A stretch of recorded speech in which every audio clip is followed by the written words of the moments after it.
The SEC tournament is upon us, but how far will the Auburn Tigers go?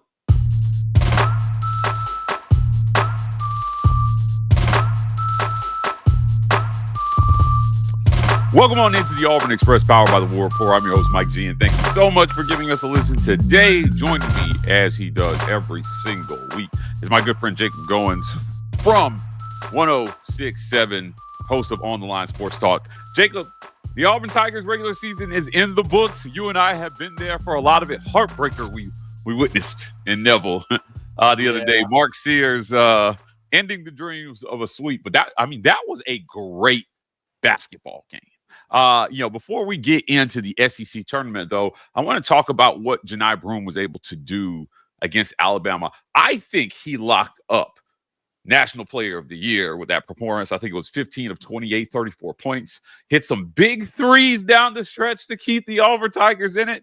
Now, we know he's won SEC Player of the Year. Coach Bruce Pearl's won Coach of the Year. Auburn had a few guys. Chad Baker Mazar made third team. Denver Jones made all defensive team. Tahad Pettiford made all freshman team. Auburn has a nice streak going there with freshmen. But Janai Broom, man, he's the star of the show, and I think that he should be on the national stage.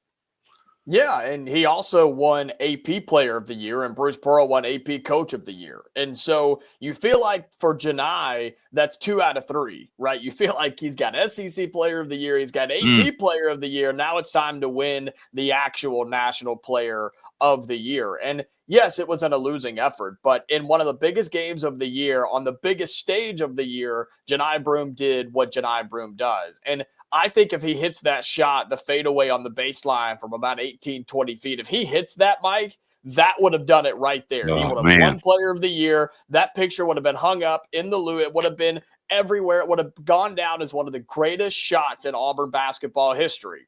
But it didn't fall. And he had a chance to still get Auburn a chance in overtime, and he hit a couple of big-time shots in OT. And Auburn had every chance in the world to win that game, but give Alabama credit for showing up and getting a game back against Auburn. You let Mark Sears go left, there was a miscommunication, and the guy buried it. There's not a whole lot you could do about that. It was an awesome game, but Janai Broom is your National Player of the Year. We've said it all year long, Mike. He's the best player on the best team in the best conference in the best season of college basketball we've ever seen. It's a no-brainer, in my opinion. And I hope that he gets a chance to display that a little bit in Nashville this week. I know we're going to talk about that. And then ultimately in the NCAA tournament. Because remember, that award is announced on Final Four weekend. So he has a chance to still play some of these games and prove why he is the best player in college basketball.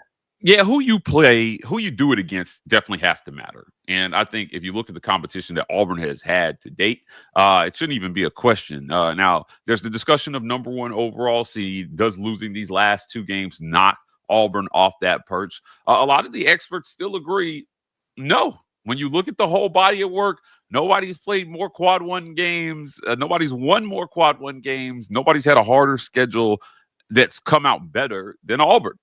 So if you're Janai Broom, you're part of that. I agree. And I think that's what makes him National Player of the Year. As you mentioned, they announced that award on Final Four weekend. So there's still time for what happens next to factor in. And what happens next is the SEC tournament in Nashville. I'll be there. You'll be there. Look, Auburn won the whole damn thing last year. They went up and they went on a romp through the tournament.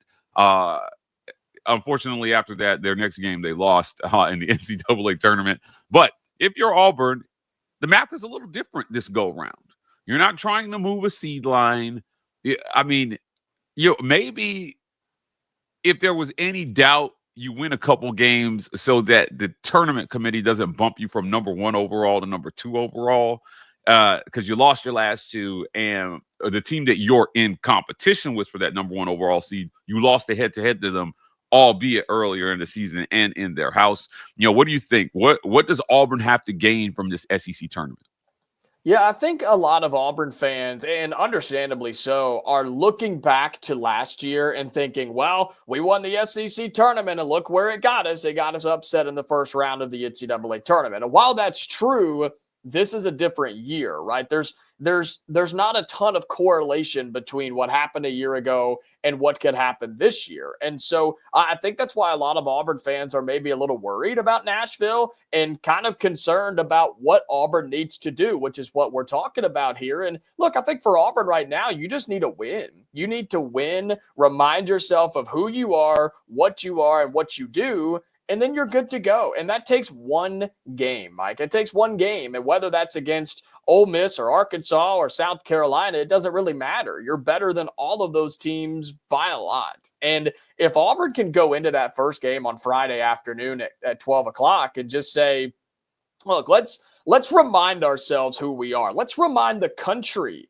who we are. And I said that going into the game at Alabama, right, against or at Tuscaloosa against Alabama, where I said Auburn was going to remind everybody they were the number one team in the country, and they did. I think they need to do that again on Friday, because you don't have to, and we talked about this earlier in the week on ESPN 106.7. We said you don't have to revamp anything. You don't have to find yourself. You don't have to get better in certain areas. Like, you're still a really good team. You just have to remember that. And so if you can do that against an opponent that you're better than on Friday, whoever that may be, then you're good to go. Then the weekend is just kind of see what happens, play free, have a little fun, and get to the NCAA tournament. So I think a win is important. If you lose for whatever reason, I still think you're okay. I think fans may be a little bit more nervous at that point, but this team is still really, really good. But I expect Auburn to win on Friday and then go into the weekend. If you win it all, great. If not, oh well, you move on to the NCAA tournament. Bruce Pearl talks a lot about the messaging that he gives his teams before these big matchups. Before Florida, he came to the postgame and told us, I don't know if I made my team understand how much this game was going to mean to Florida, and we got our butts kicked. Now, you can't afford a lapse in messaging. Right. Every single one stings like hell from this point forward. So an early exit, while it might not hurt you that much in terms of your place in the NCAA tournament, certainly a 3-game losing streak is not what you want headed into the NCAA tournament. You definitely want to get one. But you don't need to win it all to accomplish what you need to accomplish if you're Auburn. Look, there's an argument raging on social media about which means more. Fans have short memories. The regular season crown or the the SEC tournament crown. We're going to talk about that right after a quick word from our friends at Golden's Cast Iron. Visit goldenscastiron.com and use code REPORT to get 15% off your weights, and use code TWR to get $65 off fire pits and Kamado grills. Golden's Cast Iron, making lifetime products, local company right here in Columbus, Georgia. So if you're in the Auburn, Opelika, Phoenix City, Columbus area, visit goldenscastiron.com/WR for all your grill out, workout, and chill out needs this spring. I have the Kamado grill. I can tell you it's the best thing I've ever cooked on. You should cook on it too. Also, our friends at the Rogue Shop. Visit rogueshop.com. Use code REPORT to get 15% off your Rogue Shop order. Pain, sleep, stress, anxiety, tournament seeding, National Player of the Year, whatever's stressing you out this time of year, the Rogue Shop has something that has you covered. Visit them again, rogueshop.com. Use code REPORT to get 15% off. And our friends at the Vibe Vault. If you need to look fresh for the weekend, visit our friends at the Vibe Vault. You can find them at 3462 Crosswinds Road, Sweet Eye in Phoenix City, Alabama. That's right off 431 across from Chattahoochee Valley Community College. The Vibe Vault serving up some sweet haircuts for you guys this spring. Look the best for your ladies, fellas, by visiting the Vibe Vault. My guy Steve keeps me looking fresh over there. I'm going to see him, Jacob, right after this segment. He's my barber. The relationship between a man and his barber is sacred. That's right. That's right. And so, Vibe Vault, man, I'm telling you, it's the only place I get my hair cut. Please go check them out. Look, which means more? Did the regular season crown me more, or does somehow not winning the SEC tournament overshadow the regular season crown? I personally think the regular season crown is the harder achievement. We've seen teams go on runs in the SEC tournament, albeit hard if you play on those first couple days to come from the back of the pack and win it. Doesn't happen often, happens every once in a while. But if you're Auburn, this doesn't mean nothing. The SEC tournament doesn't mean nothing.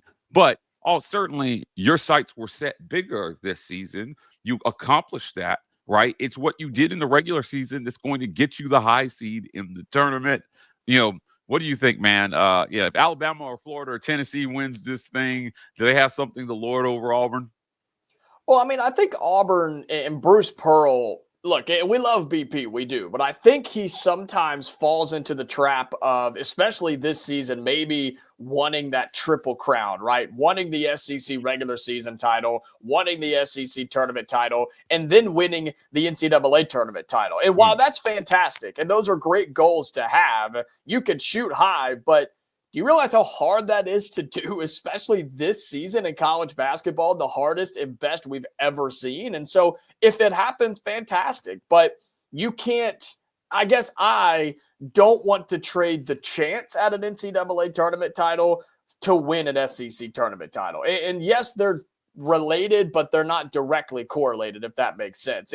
If going all out in Nashville means that you fall short in the NCAA tournament, then I don't want it. But if getting a win and then resting and finding your identity and feeling good going into the NCAA tournament and not winning in Nashville gives you an opportunity to make a run in the NCAA tournament, then I'll take that. And I think that's why the SEC regular season title means 10 times more to me than the tournament title does. And fans and people sometimes think of it the other way because, you get to punch your ticket automatically to the NCAA tournament if you win your conference tournament. Okay, that doesn't really matter for Power 5 conferences. That's for the MAC and for the Horizon and for leagues like that are one bid leagues. This is the SEC, Mike. We're going to get 13 teams in the NCAA tournament. We don't need an automatic bid. We're fine. Auburn doesn't need an automatic bid. We're going to be the number 1 overall seed in the tournament. You're talking longevity of the SEC regular season. It's 2.5 months of a grind. Auburn has won that again under Bruce Pearl. They've already hung the banner. It was in there on Saturday when we were there for the Alabama game. It means more than the SEC tournament, a 4 or 5 day tournament where all you got to do is get hot. I just don't care about it. It's more about getting right, getting ready, and preparing for the NCAA tournament. So Auburn's 2025 SEC regular season title means more than whatever they could do this week in Nashville. I agree. Look, you got to get out of that SEC tournament healthy, Jacob. Yes, we've very seen much. Key injuries at times have threatened Auburn's flow to their season. Now, obviously, I still think they're the best team in the country. I don't think it's particularly close, but I was surprised to see Denver Jones play versus Alabama. And Bruce Pearl noted in the postgame that he was not 100%, but you need him, I think, as close to 100% as you can get him for the NCAA tournament. The other underlying conversation is the ongoing discussion of Chad Baker Mazar. This young man is a phenomenal basketball player, but he continues to get himself in sticky situations on the court, retaliating against this. We talked about this on our show on Sunday. Look, there's a lot of judgment flying at Chad Baker for some of his crash outs. And, some of the people criticism, they crash out every day in their life. And I promise you, they're not getting kidney punched before they crash out. Sure. You're crashing out on McDonald's workers and the guy at the gas station. Right? Because you didn't get the correct amount of change. So, Chad Baker Mazar is not a bad dude. He's not, but he's got to understand that his actions in the moment, regulating your emotions in the moment, is really important. Sources told me there was a players only meeting called where they addressed this. The players addressed this to try to get through to Chad and make him understand. Look, we're not better without you. We need you on the court, and to have you on the court, we cannot have you get kicked out of games. You've got to rein this in. Right. It was the story of Spokane that he got kicked out of the game and they lost by 2 points. Do you think that this storyline goes away going into the NCAA tournament, or are we bound for another Chad Baker Mazar incident? Well, I'll say this. If it wasn't clear already, and it's crazy because you and I have had this conversation on this show, we've talked about it on my show. I mean, everybody has talked about this so many times. If it wasn't clear before, it's clear now. teams are going after Chad Baker Mazar. They are baiting him. They are begging him to do something. And Alabama did it to perfection in the regular season finale. They get little hits. They say stuff. They go after him. They foul him extra hard. They do whatever they can and push him to the limit in hopes that he'll step over the line and that he'll break. And he did it against Yale and he did it against Alabama. And guess what? Auburn lost both of those games. And you could tell on Saturday against Alabama, Auburn struggled without him on the floor. How many people think if Chad Baker Mazar is in that game that Auburn doesn't win? I think Auburn wins every time against Alabama down the stretch if he's on the floor. But he wasn't. He was watching on a TV in the locker room like many fans were at home. And that can't happen in the NCAA tournament. So I don't know if there's going to be some sort of discipline or message sent in Nashville this week for Chad. I don't know if there's going to be more conversations to be had with him behind closed doors. I don't know. But if it carries into the NCAA tournament, at what point, if you're BP in this team, do you say, well, maybe we may not be better without him, but we're safer without him? And if you have that conversation, and hopefully it doesn't come to that, Mike, hopefully he understands, he thinks and knows that there's bigger things ahead, and this team can win a national championship with him on the floor. That has to be the only message you send to him, and I think it's going to be okay. So I think he turns it around. I think he's going to be okay. But Bruce has to tell him they're coming after you. They are begging you to do something. You cannot fall into the trap, because if you do, we know NCAA tournament officials, they call it tighter than any other games in this season. They know who Chad Baker Mazar is, and they're coming after him each and every time he steps on the floor. Yeah, it hurts to be known as the villain in that way because, like you said, fair or foul, they're going to call him a little tighter than they do others. If you're Bruce Pearl, one of your great tests this postseason is making sure that you send a message to your player. I think you said it. We may not be better without you, but we may be safer without you. Is a bar. And if you're Chad Baker, you just don't want that to be part of the discussion moving forward. Get it together, brother. The NCAA tournament is here. It's bigger than yourself. And I think that was the message that was sent in this players only meeting. Essentially, it's bigger than himself. So we'll see if that holds. Jacob Goins, host of On the Line Sports Talk 106.7. Before you get out here, tell people where they can find you. Yep, every single day, Monday through Friday, ESPN 106.7 if you're in the Auburn, Opelika area, or you can listen anywhere across the country, ESPNAU.com. We have wonderful guests. Thursday, Brad Law from the Auburn Sports Network, Chris Gordy of Locked On SEC. We got Free for All Friday. We're going to be filling out our brackets coming up early next week. We're really excited. So join us each and every day, ESPNAU.com from 2 to 4. Guys, that's it for another great edition of the Auburn Express, powered by the War Rapport. If you want more content like this, please hit like and subscribe. We are the War Rapport on every social media platform. CW Rapport on TikTok. Signing off. War Eagle.